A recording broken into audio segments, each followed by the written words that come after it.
Assalamualaikum warahmatullahi wabarakatuh. Perkenalkan, nama saya Arya Saputra dari jurusan Sosiologi kelas C dengan NIM 50121111077. Saya di sini untuk mengerjakan UTS mata kuliah analisis penelitian kuantitatif yang diampu oleh Mbak Hidayati. Baiklah, nomor satu, kita mulai dari nomor satu, yaitu sebuah penelitian dilakukan untuk mengetahui apakah ada perbedaan pengetahuan masyarakat desa A dan desa B. Sudah diberikan penyuluhan mengenai dampak membakar sampah di lingkungan tempat tinggal. Di sini telah diambil sampel dari masing-masing desa, yaitu 20 orang, desa A 20 orang dan desa B 20 orang. Setelah itu kita pindah ke SPSS. Di sini saya telah mengcopy data-data yang dari desa A dan desa B.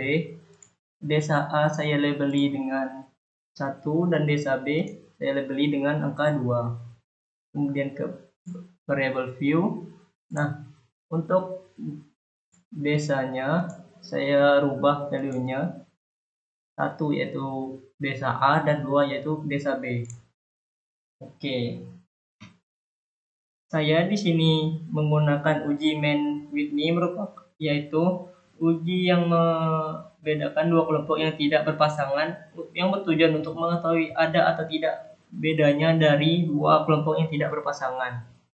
Untuk mengetahui hasilnya, saya menuju ke Analyze, terus non-parametric test, independent sample. Nah, untuk pengetahuan masyarakatnya, pindahkan ke test variable list. Untuk desanya ke grup variabel.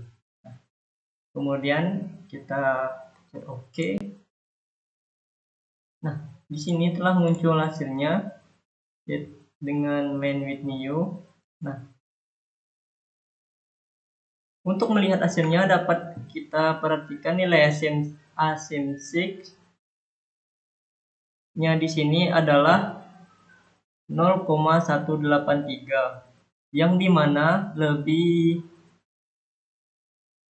besar dari 0,05, yaitu jadi hipotesisnya ditolak karena melebihi 0,05. Baiklah, saya akan menunjukkan untuk nomor yang kedua. Nomor yang kedua ini untuk menguji perbedaan kemampuan mengerjakan tes pada mata kuliah bahasa Inggris antara mahasiswa jurusan Sosiologi dan mahasiswa jurusan Ilmu Politik di Fakultas Ilmu Sosial dan Ilmu Politik Universitas Bangka Belitung dengan menguji responden 30 responden secara random dari masing-masing jurusan. Kemudian kita ke SPSS-nya. Nah, di sini saya telah mengcopy dari beberapa soal tersebut.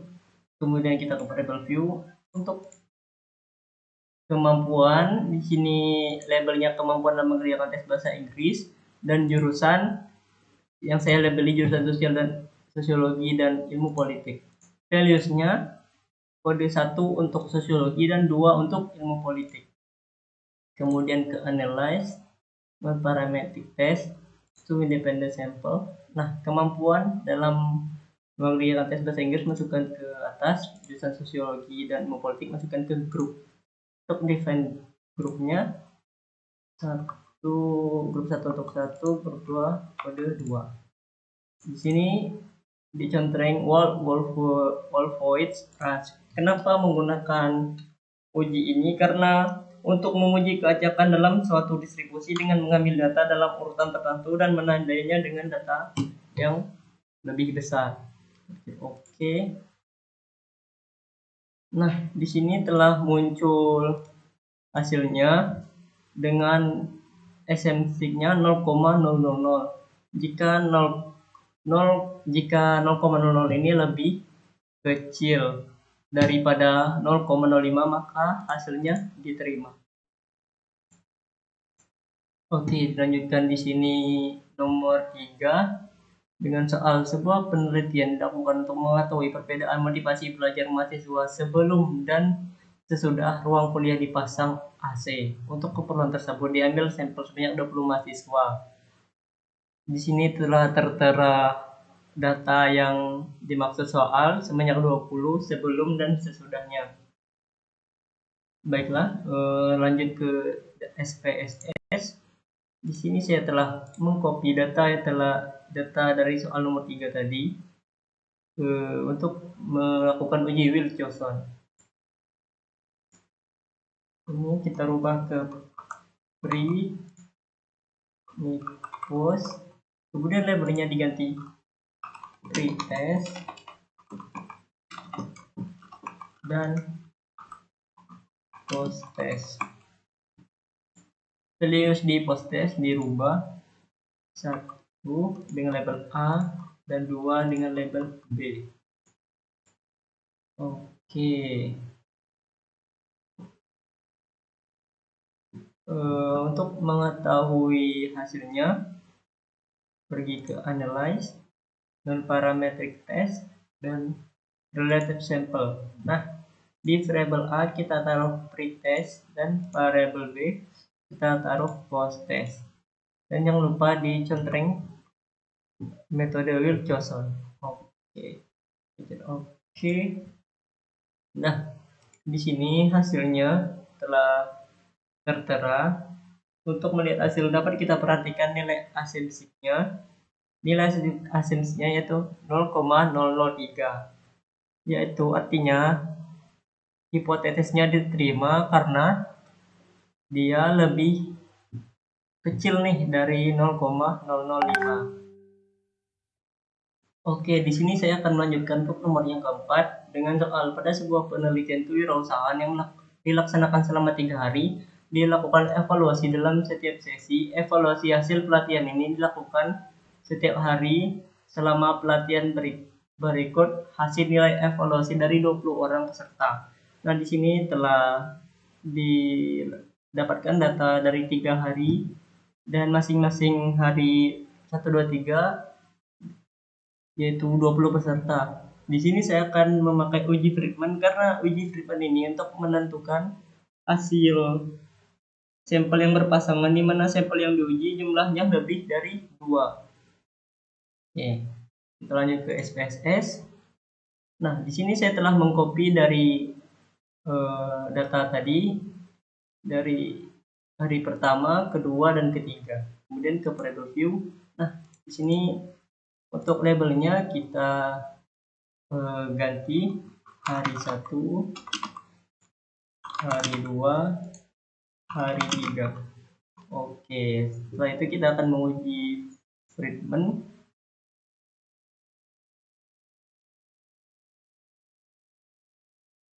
Kemudian analyze, non-parametric test, dan key relate sample di sini ya. Oke, untuk ininya dipindahkan ke test variabel dan jangan lupa untuk mencontreng test type Friedman-nya karena di sini kita memakai uji Friedman. Ini kemudian oke. Nah, di sini asensinya 0,140, yaitu jika lebih besar dari 0,05 dapat kita simpulkan hasilnya itu ditolak. Di sini saya akan mengerjakan soal nomor 5 dengan uji McNemar. Dengan soalnya, sebuah penelitian dilakukan untuk mengetahui pengaruh penyuluhan mengenai pengolahan makanan tinggi protein untuk mencegah risiko stunting pada balita terhadap perilaku orang tua dalam memberikan makan tinggi protein pada balita. Di sini telah ada 30 responden yang diambil, yaitu sebelum dan sesudah sama-sama 30 responden. Oke, di sini saya menggunakan uji McNemar. Selanjutnya kita menuju ke SPSS. Nah, di sini telah ada data yang tadi di soal dan telah saya paste ke sini. Kemudian untuk mengujinya ke variable view. Nah, di sini sebelum dan sesudah. Di desimalnya berubah menjadi 0. Labelnya sebelum penyuluhan dan sesudah penyuluhan.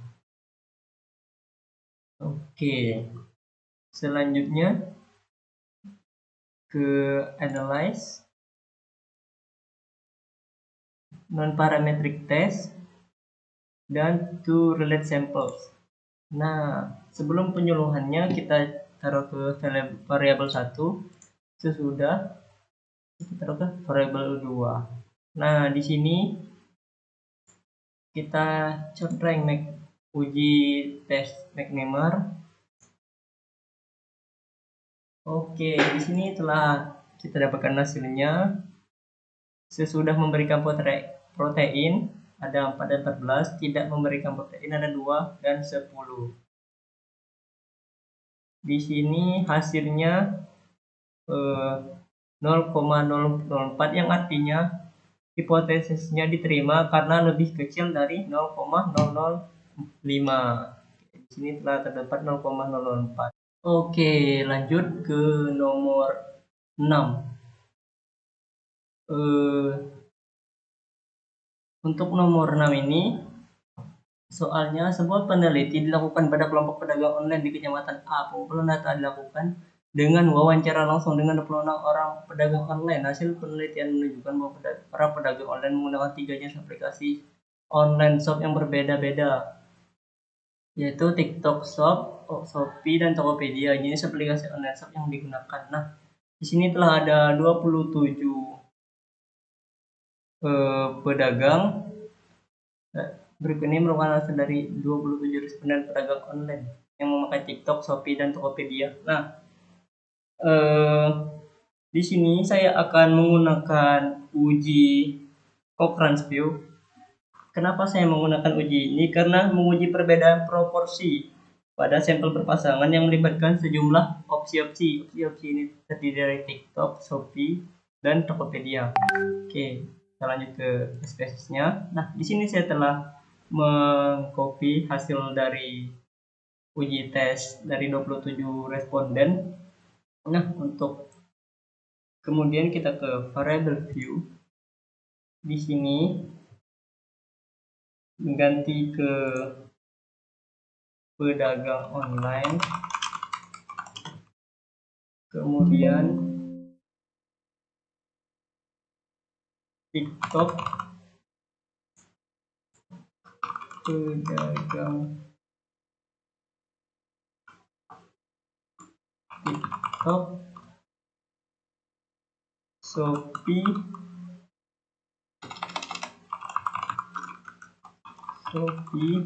dan Tokopedia.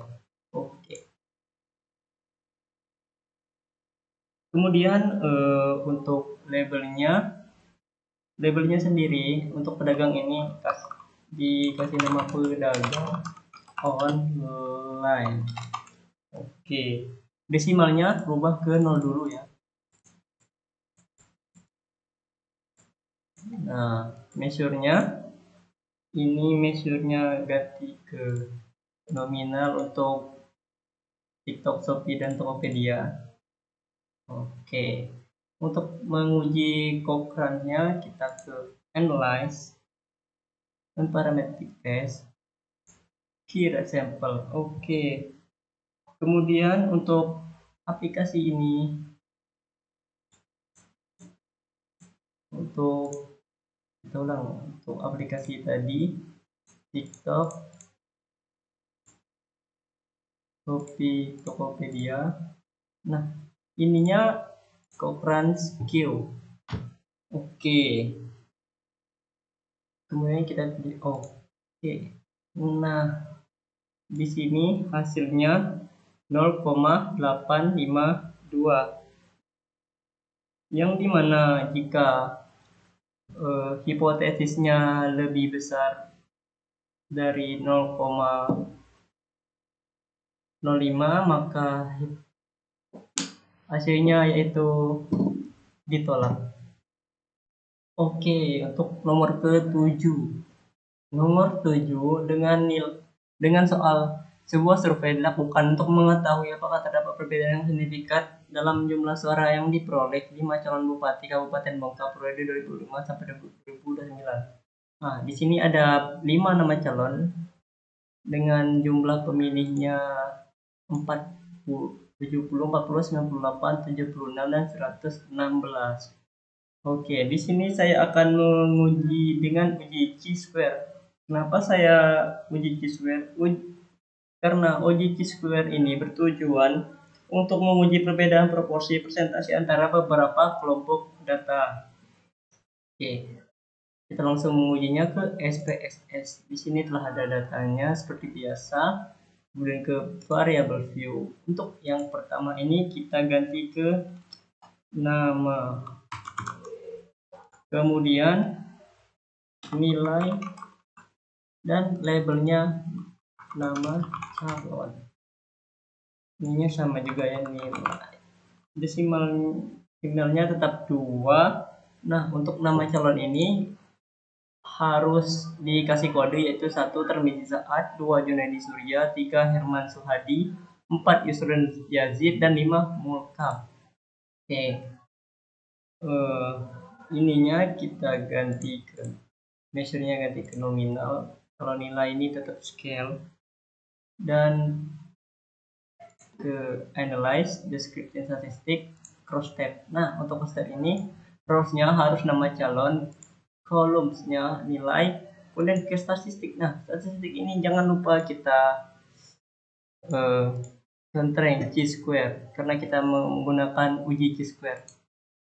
Kemudian oke. Nah, di sini telah ada nilai nama calonnya, uji chi-square-nya. Nah, di sini telah terlihat person chi-square-nya, yaitu 0,220, yaitu lebih besar dari 0,05. Oke. Sekian dari saya dari 7 soal tersebut. Maaf bila ada salah kata. Wassalamualaikum warahmatullahi wabarakatuh.